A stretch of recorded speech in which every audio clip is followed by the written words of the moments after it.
નમસ્કાર, હું છું યંગા પરમાર. સિટી ન્યૂઝમાં આપનું સ્વાગત છે. સૌપ્રથમ એક નજર આજના મુખ્ય સમાચારો પર. અંકલેશ્વરમાં આકાશી આફત વચ્ચે બુલેટ ટ્રેન પ્રોજેક્ટના કારણે પાણીનો નિકાલ અટકી જતા ઉટિયાદરા સહિતના ગામોમાં ખેતરો બેટમાં ફેરવાયા. લગભગ 100 એકર જમીનમાં ખેડૂતોનો ઊભો પાક ડૂબી જતા ભારે આર્થિક નુકસાનની સહન કરવાનો વારો આવ્યો. અંકલેશ્વરમાં અવિરત વરસી રહેલા વરસાદના પગલે જનજીવન પ્રભાવિત. નવાગામ કરારવેલ નજીક બનાવવામાં આવેલ ડાયવર્ઝન પાણીમાં ધોવાઈ જતા ગ્રામજનોએ ભારે હાલાકીનો સામનો કરવાનો વારો આવ્યો.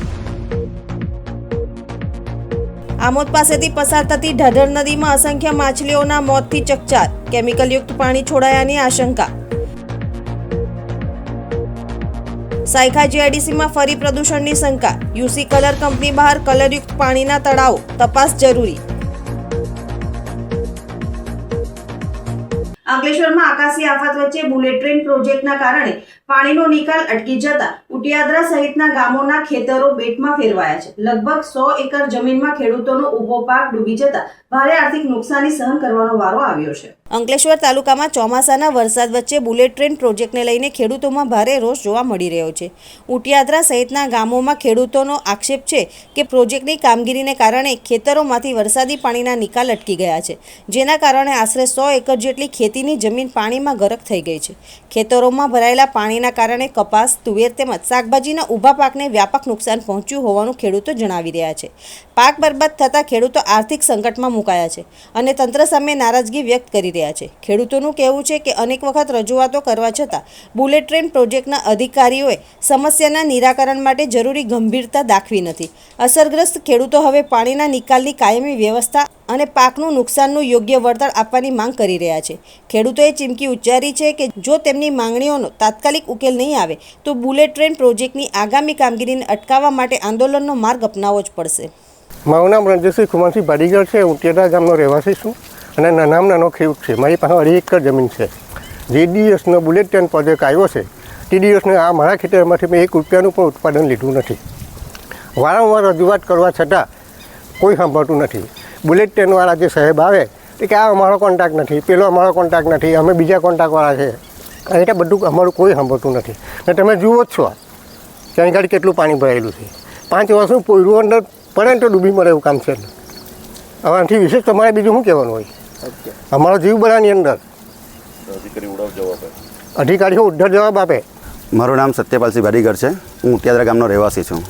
અમારી જમીન બુલેટ ટ્રેન પ્રોજેક્ટમાં સંપાદન થયેલ છે અને છેલ્લા 3 વર્ષથી અમારી એક જ રજૂઆત છે કે અહીંયા વરસાદી પાણીનો નિકાલ છે ને ત્યાં તમે પાઇપ નાખો, પણ એમના થકી કોઈ પગલું ભરવામાં આવ્યું નથી ને છેલ્લા 3 વર્ષથી આ જ રીતે આ જ પરિસ્થિતિ સર્જાઈ છે ને દર વર્ષે અમારે પાકમાં નુકસાન થાય છે. તો એ પાકની ભરપાઈ કરો અને વહેલી તકે આ પાણીનો નિકાલ થાય તે માટે પાઇપલાઇન નાખો. મારું નામ રાજેન્દ્રસિંહ વાસદિયા છે. હું ઉટિયાદરાનો રહેવાસી છું. આજે સવારે ખેડૂત લોકોનો ફોન આવ્યો કે તમારા ખેતરમાં ને આપણા બધાના ખેતરમાં પાણી ભરાઈ ગયા છે. તો અમે સ્થળ પર આવ્યા. સ્થળ પર આવીને જોયું તો બુલેટ ટ્રેન પ્રોજેક્ટ જે ચાલતો હતો એના પ્રોજેક્ટની બાજુમાંથી કાંસ જાય છે, વરસાદી પાણીનો જે કેનાલ ક્રોસ કરીને જાય છે. એ કાંસ એ લોકોએ બુલેટ ટ્રેન પ્રોજેક્ટના કોન્ટ્રાક્ટરોએ બંધ કરી દીધો ને ખોલેલો નહીં. એટલે પાણી ટોટલી લગભગ 100 એકર જમીનમાં જેવું પાણી ભરાઈ ગયું છે અને એનો પાક જે ખરો તે ડૂબી ગયો છે. એટલે ખેડૂતોને નુકસાન થયું છે. મારી બુલેટ ટ્રેન પ્રોજેક્ટના અધિકારીઓ અને કોન્ટ્રાક્ટરોને એ છે કે ભાઈ આપ તાત્કાલિક વહેલી તકે પાણીનો નિકાલ કરો જેથી પાણી નીકળે અને ખેડૂતો પાછા બીજી વાવણી કરી શકે. આ મામલે બુલેટ ટ્રેન પ્રોજેક્ટના મેનેજર ઉમાચંદ્રએ ટેલિફોનિક વાતચીતમાં જણાવ્યું હતું કે ભારે વરસાદના કારણે આ સ્થિતિ સર્જાઈ છે. તેમના જણાવ્યા મુજબ પાણીના નિકાલ માટે 6 ભૂંગળા મૂકવામાં આવ્યા છે. જોકે સ્થળ પર આવી કોઈ વ્યવસ્થા સ્પષ્ટપણે નજરે પડતી ન હોવાનો ખેડૂતો દાવો કરી રહ્યા છે. હાલ ભારે વરસાદ અને પાણી ભરાવાની સમસ્યાને લઈને ખેડૂતો તથા પ્રોજેક્ટ તંત્ર વચ્ચે વિવાદ ઊભો થયો છે. ત્યારે અસરગ્રસ્ત ખેડૂતો તાત્કાલિક રાહત અને યોગ્ય વળતરની માંગ સાથે આગળ આવ્યા છે. અંકલેશ્વરમાં અવિરત વરસી રહેલા વરસાદના પગલે જનજીવન પ્રભાવિત થયું છે, ત્યારે નવાગામ કરારવેલ નજીક બનાવવામાં આવેલા ડાયવર્ઝન પાણીમાં ધોવાઈ જતા ગ્રામજનોએ ભારે હાલાકીનો સામનો કરવાનો વારો આવ્યો છે. અંકલેશ્વર તાલુકામાં પડેલા 2 ઇંચ વરસાદના કારણે જનજીવન પર વ્યાપક અસર જોવા મળી છે. નવાગામ અને કરારવેલ ગામને જોડતા ડાયવર્ઝન માર્ગ પર વરસાદી પાણી ફરી વળતા માર્ગનો ભાગ ધોવાઈ ગયો છે. ઘટનાને પગલે તંત્ર દ્વારા સેફટી બેરિયર ટેપ લગાવી માર્ગને અવરજવર માટે બંધ કરી દેવામાં આવ્યો છે. માર્ગ બંધ થતાં આસપાસના વિસ્તારોના લોકોને ભારે નુકસાનીનો સામનો કરવો પડી રહ્યો છે. સ્થાનિકોના જણાવ્યા મુજબ ચોમાસા પૂર્વે બ્રિજની અધૂરી કામગીરી પૂર્ણ કરવામાં તંત્ર નિષ્ફળ રહ્યું હોવાથી હાલની સ્થિતિ સર્જાઈ છે. ગ્રામજનોએ તંત્ર સામે રોષ વ્યક્ત કરતા જણાવ્યું હતું કે સમયસર કામગીરી પૂર્ણ થઈ હોત તો લોકોને હાલાકી ભોગવવી પડી ન હોત. ડાયવર્ઝન બંધ થતાં નવાગામ, કરારવેલ સહિત 4 ગામોના લોકોને હવે પોતાના દૈનિક કામકાજ માટે અંદાજે 15 કિલોમીટરનો વધારાનો ફેરાવો કરવો પડી રહ્યો છે, જેના કારણે સમય અને ઈંધણ બંનેનો વધારાનો બોજ સહન કરવાનો વારો આવ્યો છે. સ્થાનિકોએ તંત્રને વહેલી તકે માર્ગ અને બ્રિજની કામગીરી પૂર્ણ કરી અવરજવર પુનઃ શરૂ કરવાની માંગ કરી છે. આજ રોજ કરારવેલ ગામ ખાતે જે બ્રિજનું કામ, નવા પુલનું કામ ચાલુ હતું, જ્યાં વિકલ્પ ડાયવર્ઝન આપેલું હતું, એ ડાયવર્ઝનનું આજે વરસાદ વધારે હોવાના કારણે ધોવાણ થયું છે, જેથી કરારવેલ ગામના દરેક નાગરિકને આવવા જવા માટે ઘણી મુશ્કેલીઓ પડશે. તો જે તે તંત્રને અને કોન્ટ્રાક્ટરને વિનંતી છે કે આનું વહેલી તકે ફરીથી એ ડાયવર્ઝનનું કામ ઉપાડે, જેથી કરારવેલ ગામના જે વિદ્યાર્થીઓ છે, જે સ્કૂલે કોલેજ પર જાય છે, એમને તકલીફ ના પડે. ઘણા બાળકો અહીંયાથી સ્કૂલે દધાલ, અંકલેશ્વર, અલગ અલગ જગ્યાઓ પર ભણવા માટે જાય છે, અને અમારે હવે અહીંયાથી દવાખાને જવું હોય તોય દધાલ જવા માટે પણ 7 થી 8 કિલોમીટર થશે. અંકલેશ્વર જવા માટે 18 થી 20 કિલોમીટરનો ફેરાવો થાય. એટલા માટે તંત્રને વિનંતી છે કે આનું કામ વહેલી તકે આજે તાત્કાલિક ધોરણે આ ડાયવર્ઝન ફરીથી ઊભું કરાવે. આમોદ પાસેથી પસાર થતી ધધર નદીમાં કેમિકલયુક્ત પાણી છોડાતા અસંખ્ય માછલાઓના મોત થતા પર્યાવરણ પ્રેમીઓમાં ભારે રોષ જોવા મળ્યો છે. આમોદ નગર સહિત હાલ સમગ્ર ગુજરાતમાં સારો વરસાદ વરસી રહ્યો છે, ત્યારે ઉપરવાસમાં ઢઢર નદીના કિનારે આવેલા ઔદ્યોગિક એકમો દ્વારા વરસાદના પાણીની સાથે કેમિકલયુક્ત પાણી છોડાતા ઢાઢર નદીમાં જીવી રહેલા જળચર પ્રાણીઓના જીવન સામે ખતરો ઊભો થયો છે. આજ રોજ સવારે દાદાપુર ગામ નજીક અસંખ્ય માછલીઓ નદીમાં તરતી જોવા મળી હતી, તો બીજી અસંખ્ય માછલીઓ તરફડિયા મારતા જોવા મળી હતી. જવાબદાર ગુજરાત પ્રદૂષણ કંટ્રોલ બોર્ડ આવા કેમિકલયુક્ત પાણી છોડતા ઔદ્યોગિક એકમો સામે લાલ આંખ કરે તે જરૂરી બન્યું છે. દાદાપુર ગામના સરપંચ મહેન્દ્રસિંહ ઠાકોરે ગંભીર આક્ષેપ કરતા જણાવ્યું હતું કે કોઈ ઔદ્યોગિક એકમ દ્વારા કેમિકલયુક્ત પ્રદૂષિત પાણી ઢાઢર નદીમાં છોડવામાં આવ્યું હોવાની આશંકા છે, જેના કારણે અસંખ્ય માછલીઓ મૃત હાલતમાં જોવા મળી હતી. તેમણે વધુમાં જણાવ્યું હતું કે ઢાઢર નદીના પાણીનો ઉપયોગ ખેડૂતો સિંચાઈ માટે પણ કરતા હોય છે, ત્યારે લોકોના જીવન સાથે ગંભીર પ્રકારની બેદરકારી જીવલેણ સાબિત થઈ શકે. તંત્ર દ્વારા સમગ્ર ઘટનાની ઉચ્ચસ્તરીય તપાસ કરી પાણીના નમૂનાઓનું તાત્કાલિક પરીક્ષણ કરી જવાબદાર કંપની અથવા વ્યક્તિ સામે કડક કાનૂની કાર્યવાહી કરવાની માંગ ઉઠવા પામી છે. પર્યાવરણને ગંભીર નુકસાન પહોંચાડનાર તત્વો સામે કડક પગલાં નહીં ભરાય તો ભવિષ્યમાં આવી ઘટનાઓ વધુ ગંભીર સ્વરૂપ ધારણ કરી શકે તેવી પણ લોકોમાં આશંકા વ્યક્ત થઈ રહી છે. આ કેમિકલ યુક્ત પાણી અવારનવાર છોડવામાં આવે જ છે, કોઈ બંધ કરતા નથી. આ તંત્ર કોઈ એની સામે કોઈ જોતું નહીં. આ નદી સામે કોઈ જોવાય નહીં આવતું, કોઈ સેમ્પલ લેવાય નહીં આવતું, કોઈ તંત્ર કોઈ ક્વોલિટી કંટ્રોલવાળા કે કોઈ બી અધિકારી અત્યાર સુધી વારંવાર એક વખત રજૂઆત હોય કરેલી છે કે આ કેમિકલ યુક્ત પાણી છોડે છે, ખાલી આવીને એક વખત નાહી ગયેલા વંસરા બીચ પરથી. અત્યાર સુધી બીજા કોઈ આવ્યા નથી. સરપંચ, આ પાણી કેટલાક લોકો પીવાની અંદર ઉપયોગ કરતા હશે? આ પાણી તો ખેતીમાં પાણી ઉપયોગ કરે. ખેતીની જે ફળદ્રુપ જમીન છે ને તે જમીન પણ બગડે, એનીથી શાકભાજી બનાવે છે, શાકભાજી લોકો ખાતા હોય કેમિકલ યુક્તવાળી શાકભાજી, એટલે આ શાકભાજી કેમિકલ યુક્ત શાકભાજી ખાવાથી ઘણા રોગો થાય, એવા લોકો પીડિત થાય એવું છે.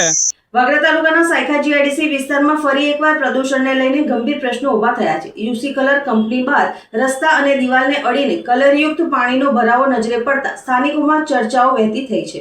કંપનીની બહાર જ અલગ અલગ સ્થળોએ રંગીન પાણીના તળાવો જોવા મળતા સમગ્ર ઘટનાએ ચિંતા વધારી હતી. પ્રાથમિક રીતે એવું કહી શકાય નહીં કે આ કલરયુક્ત પાણી કંપનીમાંથી જ બહાર આવ્યું છે કે નહીં, તેમજ વરસાદની આડમાં કોઈ પ્રદૂષિત પાણી છોડવામાં આવ્યું છે કે કેમ, તે સંપૂર્ણપણે તપાસનો વિષય છે. કોઈપણ પ્રકારની પુષ્ટિ કર્યા વિના માત્ર ઘટના સ્થળે દેખાતી સ્થિતિના આધારે સંબંધિત તંત્ર દ્વારા તટસ્થ અને વૈજ્ઞાનિક તપાસ કરવી અત્યંત જરૂરી બની છે. સૌથી મોટો પ્રશ્ન હવે ગુજરાત પ્રદૂષણ નિયંત્રણ બોર્ડની ભૂમિકા ઉપર ઊભો થયો છે. શું જીપીસીબી સ્થળ પર પહોંચી પાણીના નમૂના લઈ સત્ય બહાર લાવશે? જો આ પાણી ઔદ્યોગિક પ્રદૂષિત હોવાનું સાબિત થાય તો જવાબદાર સામે કડક કાર્યવાહી થશે કે પછી અગાઉની જેમ જ મામલો ઠંડા બસ્તામાં જતો રહેશે? સ્થાનિકો હવે પારદર્શક તપાસ અને કાયદેસરની કાર્યવાહીની માંગ કરી રહ્યા છે, જેથી હકીકત સામે આવે અને પર્યાવરણ સાથે કોઈપણ પ્રકારના ચેડા કરનાર સામે કડક પગલાં લેવામાં આવે. હવે સમય છે એક વિરામનો. વિરામ બાદ નિહાળીશું અન્ય સમાચારો. તો જોતા રહો સિટી ન્યૂઝ.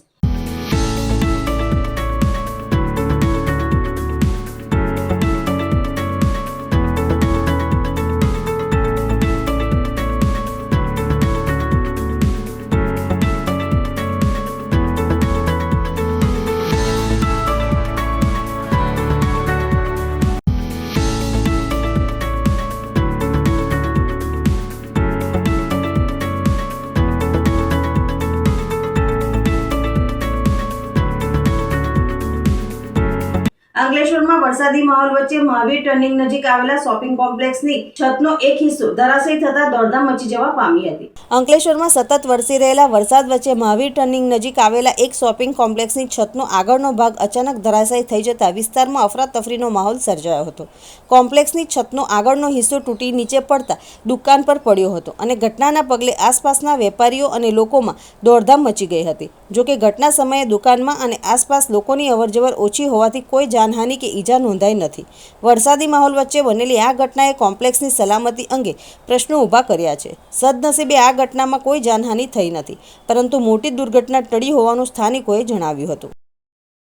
વાલિયામાં વરસેલ ભારે વરસાદના પગલે સિલુડી, કોંડ અને વટારિયા સહિતના ગામોમાં સર્જાયેલ તારાજીને લઈને આજે ધારાસભ્ય રીતેશ વસાવાએ મુલાકાત લીધી હતી. વાલિયા તાલુકામાં 4 જુલાઈના રોજ બપોરે ભારે વરસાદને પગલે સિલુડી, કોંડ અને વટારિયા સહિતના ગામોમાં ભારે તારાજી સર્જાઈ હતી, જેને પગલે વહીવટીતંત્ર દ્વારા નુકસાની અંગેનો સર્વે કરવામાં આવ્યો હતો. જે બાદ આજરોજ ધારાસભ્ય રીતેશ વસાવા, જિલ્લા પ્રમુખ ડિમ્પલબેન રાજ, કારોબારી ચેરમેન પ્રવીણ પટેલ, ટીડીઓ, મામલતદાર, પૂર્વ સભ્ય અલ્પેશ વસાવા, મહામંત્રી પ્રદીપસિંહ ભરથાણિયા, પૂર્વ ઉપપ્રમુખ ધરમસિંહ વસાવા, ચિરાગ રાઠોડ સહિતના આગેવાનોએ મુલાકાત લઈ અસરગ્રસ્ત પરિવારોને ધારાસભ્યએ આર્થિક સહાય કરી હતી અને સિલુડી ગામની કાસ ઊંડી કરવા માટે ધારાસભ્યની ગ્રાન્ટમાંથી 5 લાખની ગ્રાન્ટ મંજૂર કરવામાં આવી હતી. સાથે ધારાસભ્યએ અન્ય મદદ કરવાની પણ ખાતરી આપી હતી. 4 તારીખે વાલિયા તાલુકાની અંદર સિલોડી, કોંડ ને વટારિયા ભારે વરસાદ પડવાથી જે નીચલા વિસ્તાર હતો, વિસ્તારના ઘરોની અંદર પાણી ભરાઈ ગયું હતું.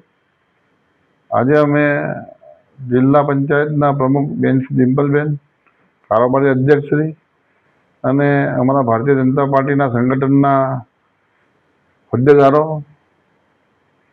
આ ગામડાઓની મુલાકાત લીધી અને જે કેશ ડોલ છે એ કેશ ડોલનો અમે દરેકના એકાઉન્ટના ખાતાની અંદર જે કેશ ડોલ આવે છે કેશ ડોલનો અમે આપી છે. અને સિલોડી ગામની અંદર એની અંદર જે કાચ છે એ કાચની અંદર નાનો કાચ છે, એ કાચની અંદર વધારે પડતો વરસાદ આવવાથી એ ઘરોમાં પાણી ભરાઈ ગયું છે અને મેં મારી ગ્રાન્ટમાંથી એ કાચને એ કરવા માટે 5 લાખ રૂપિયા આપ્યા છે અને જે સરકારશ્રી તરફથી બીજી કોઈ અન્ય રાહત મળે એવા અમે પ્રયત્ન કરીશું. આમોદમાં એક દિવસના વિરામ બાદ સોમવારે રાત્રે અંદાજે 8 વાગ્યાથી 9 વાગ્યા દરમિયાન આમોદ શહેરમાં મુશળધાર વરસાદે ધબધબાટી બોલાવી હતી. માત્ર 1 કલાકમાં વરસેલા ધોધમાર વરસાદે સમગ્ર શહેરને પાણીમાં ગરકાવ કરી દીધું હતું. ખાસ કરીને આમોદનું મુખ્ય બજાર જળબંબાકાર બન્યું હતું. રસ્તાઓ પર એટલું પાણી ભરાઈ ગયું હતું કે જાણે શહેરની વચ્ચે નદી વહેતી હોય તેવા દ્રશ્યો સર્જાયા હતા. બજારમાં ઘૂંટણસમા પાણી વહેતા હોવાથી વાહન ચાલકો અને રાહદારીઓને ભારે હાલાકીનો સામનો કરવો પડ્યો હતો. કેટલાક વાહન ચાલકોને પાણીના કારણે ધીમે ધીમે વાહન પસાર કરવા પડ્યા હતા, જ્યારે વેપારીઓ અને સ્થાનિકોમાં પણ વરસાદના કારણે ચિંતા જોવા મળી હતી. જોકે આ વખતે વરસાદ ખેડૂતો માટે આશીર્વાદરૂપ સાબિત થઈ રહ્યો છે, પરંતુ શહેરના નીચાણવાળા વિસ્તારો વરસાદી પાણીમાં ગરકાવ થઈ ગયા હતા. નર્મદા જિલ્લામાંથી પસાર થતો વાપી આસામરાજી નેશનલ હાઈવે 56ના વિરોધમાં આજે ખેડૂતોએ રાજપીપળાના પ્રાંત અધિકારીને આવેદનપત્ર પાઠવ્યું હતું. પ્રાપ્ત માહિતી અનુસાર નર્મદા જિલ્લામાંથી પસાર થતા નેશનલ હાઈવે 56ના બજાર કરતાં ઓછું વળતર બાબતે જીતનગર અને વાવડી ગામના વિસ્થાપિત ખેડૂતો અને શ્રી રામ હેરિટેજ સોસાયટીના રહીશો દ્વારા નાંદોદના પ્રાંત અધિકારીને ઉગ્ર રજૂઆતો કરવામાં આવી હતી અને કાઠિયાવાડ બાજુ વીજ લાઇનના કૃષિમંત્રી જીતુ વાઘાણીએ 200% લેખે વળતર ચૂકવવાનો આદેશ કરવામાં આવ્યો હોવાથી રાજપીપળાના ખેડૂતો પણ 200% વળતર મળે તેવી પ્રાંત અધિકારીને રજૂઆતો કરવામાં આવી હતી. જો ખેડૂતોની માંગ નહીં સ્વીકારવામાં આવે તો આ મરણાંતના આંદોલનની ચીમકી ઉચ્ચારવામાં આવી છે. વાવડી અને જીતનગરના ખેડૂતો જેમની નેશનલ હાઈવેમાં જમીનો જાય છે તેના માટે પ્રાંત અધિકારી શ્રીને લેટર આપ્યો કે અમારી જે જમીનો જાય છે એનું વળતર હમણાં જ કાઠિયાવાડમાં વીજ પોલમાં જે ખેડૂતોના જમીનો ગઈ એમને જે રીતે બજાર વેલ્યુના ડબલ એટલે 200 ગણા પૈસા જો ચૂકવતા હોય તો આ નર્મદા જિલ્લામાં એ નાણાં એવી રીતે કેમ ના ચૂકવાય, એના માટે અમે આજે આવેદનપત્ર આપ્યું છે. આ ટ્રાઇબલ બેલ્ટ છે, 95% આદિવાસી સમાજના લોકો રહે છે, તેમને કોઈ આ વિષયમાં ખ્યાલ આવતો નથી, જેથી તે બચારા આ વિષયમાં કંઈ બોલી શકતા નથી. પણ આખા જિલ્લાને આમાં ઘણું બધું નુકસાન છે, તો અમે એના માટે આજે આવેદનપત્ર મેડમને આપ્યું છે. જાડેશ્વર સ્થિત કેજીએમ સરકારી હાઈસ્કૂલમાં સર્વ હેપીનેસ ફાઉન્ડેશનના સ્થાપક નીતિન ટેલરે વિદ્યાર્થીઓને જીવનમાં મોટા સપના જોવા, આત્મવિશ્વાસ સાથે આગળ વધવા અને સમાજ તથા રાષ્ટ્ર પ્રત્યે જવાબદારી નિભાવવાની પ્રેરણા આપી હતી. શાળાના પ્રાચાર્ય ઉપાસનાબેનના આમંત્રણથી યોજાયેલા કાર્યક્રમમાં શિક્ષકો અને વિદ્યાર્થીઓ મોટી સંખ્યામાં ઉપસ્થિત રહ્યા હતા.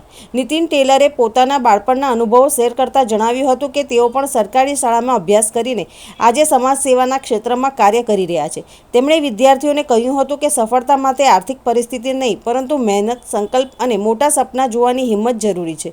કાર્યક્રમ દરમિયાન વિદ્યાર્થીઓએ શિક્ષક, ડોક્ટર, તબલાવાદક તેમજ ભારતીય સેનામાં જોડાઈ દેશ સેવા કરવાની પોતાની ઈચ્છા વ્યક્ત કરી હતી, જેણે તેમને બિરદાવી હતી. તેમણે તાજેતરમાં પોતાના જન્મદિવસ નિમિત્તે ભરૂચથી સ્ટેચ્યુ ઓફ યુનિટી સુધી 130 કિલોમીટરની સોલો સાયકલ યાત્રા પૂર્ણ કરી હોવાની માહિતી આપતા જણાવ્યું હતું કે આવા પ્રસંગોને સમાજ અને પર્યાવરણ માટે સકારાત્મક સંદેશ આપવાની તક તરીકે ઉપયોગ કરવો જોઈએ.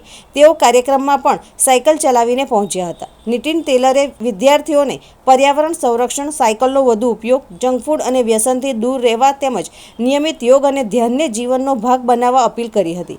કાર્યક્રમના અંતે વિદ્યાર્થીઓએ સ્વસ્થ, વ્યસનમુક્ત અને મૂલ્ય આધારિત જીવન જીવી રાષ્ટ્ર નિર્માણમાં યોગદાન આપવાનો સંકલ્પ લીધો હતો. આમોદ તાલુકાના વિવિધ વિસ્તારોમાંથી અલગ અલગ પ્રજાતિના કુલ 5 સાપનું સફળતાપૂર્વક રેસ્ક્યુ કરવામાં આવ્યું હતું, જેમાંથી 2 સાપ અત્યંત ઝેરી પ્રજાતિના હોવાનું જાણવા મળ્યું છે, જે નેચર સેવિંગ ફાઉન્ડેશનના અંકિત પરમાર તેમજ જીવદયા કાર્યકર ધનસુખ પરમાર તથા હેમંત પરમારે Amod range forest officer Mahendrasinh કલ્પેટિયાની સૂચના અને માર્ગદર્શન હેઠળ સાપોને સુરક્ષિત રીતે પકડી લીધા હતા. રેસ્ક્યુ કરાયેલા તમામ સાપોને કોઈપણ પ્રકારની ઈજા પહોંચાડ્યા વિના સુરક્ષિત રીતે પકડી તેમની ઓળખ કર્યા બાદ નૈસર્ગિક વાતાવરણમાં મુક્ત કરવામાં આવ્યા હતા. નેચર સેવિંગ ફાઉન્ડેશન અને જીવદયા કાર્યકરોએ લોકોને અપીલ કરી છે કે ઘરમાં કે આસપાસ સાપ દેખાય તો ગભરાશો નહીં, તેને નુકસાન પહોંચાડવાનો પ્રયાસ કરશો નહીં. તેના બદલે તાત્કાલિક વન વિભાગ અથવા પ્રશિક્ષિત સ્નેક રેસ્ક્યુ ટીમનો સંપર્ક કરો, જેથી સાપનું સુરક્ષિત રીતે રેસ્ક્યુ કરી તેને કુદરતી નિવાસસ્થાને છોડવામાં આવશે. ભરૂચ હાંસોડ તાલુકાના ઇલાવ ગામે આદર્શ કેળવણી મંડળ સંચાલિત આર.કે. વકીલ હાઈસ્કૂલના વિદ્યાર્થીઓ માટે વિનામૂલ્યે સ્કૂલ બસ સેવાનો પ્રારંભ કરવામાં આવ્યો છે. ભરૂચના હાંસોટ તાલુકાના ઇલાવ ગામે આદર્શ કેળવણી મંડળ સંચાલિત આર.કે. વકીલ હાઈસ્કૂલ દ્વારા હાંસોટ તાલુકામાં સૌપ્રથમ વખત શાળા બસ સેવાનો પ્રારંભ કરવામાં આવ્યો છે. વિદ્યાર્થીઓના હસ્તે પૂજન તેમજ મહાનુભાવોના હસ્તે લીલી ઝંડી બતાવી પ્રસ્થાન કરાવવામાં આવ્યું હતું. સરકારની બસ સહાય યોજનાના લાભથી આ સુવિધા શરૂ કરવામાં આવી છે, જેના પરિણામે 70થી વધુ વિદ્યાર્થીઓને શાળાએ આવવા જવાની સુરક્ષિત, સરળ અને નિયમિત વ્યવસ્થા ઉપલબ્ધ બની છે. ઇલાવની આસપાસ આવેલા સાહોલ, આસરમા, ઓભા, બાલોટા, ધમરાડ અને બોલાવ સહિત 7 ગામના વિદ્યાર્થીઓને આ બસ સેવાનો લાભ વિના મૂલ્યે મળી રહેશે. શાળા સંચાલકોના જણાવ્યા મુજબ બસ સેવાના પ્રારંભથી દૂરના વિસ્તારોમાં રહેતા વિદ્યાર્થીઓને વિશેષ લાભ મળશે. સાથે જ વાલીઓમાં પણ બાળકોના સલામત પરિવહન અંગે વિશ્વાસ અને સંતોષની લાગણી મજબૂત બનશે. બસ સેવાના પ્રારંભ પ્રસંગે મંડળના પ્રમુખ તુષાર પટેલ, સેક્રેટરી ભગવતી પટેલ, ખજાનચી હિમાંશુ પટેલ, મંડળના સલાહકાર રાજેન્દ્ર કઠવાડિયા, તાલુકા પંચાયત સભ્ય નટવર પરમાર, આચાર્ય ધર્મેશ જોશી તેમજ અન્ય ટ્રસ્ટીઓ અને શિક્ષકગણ ઉપસ્થિત રહ્યા હતા. અંતમાં મુખ્ય સમાચાર ઉપર ફરી એક નજર. અંકલેશ્વરમાં આકાશી આફત વચ્ચે બુલેટ ટ્રેન પ્રોજેક્ટના કારણે પાણીનો નિકાલ અટકી જતા ઉટિયાદરા સહિતના ગામોમાં ખેતરો બેટમાં ફેરવાયા.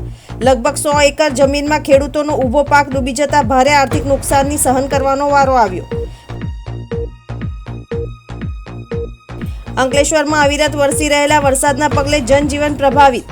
નવાગામ કરારવેલ નજીક બનાવવામાં આવેલ ડાયવર્ઝન પાણીમાં ધોવાઈ જતા ગ્રામજનોએ ભારે હાલાકીનો સામનો કરવાનો વારો આવ્યો.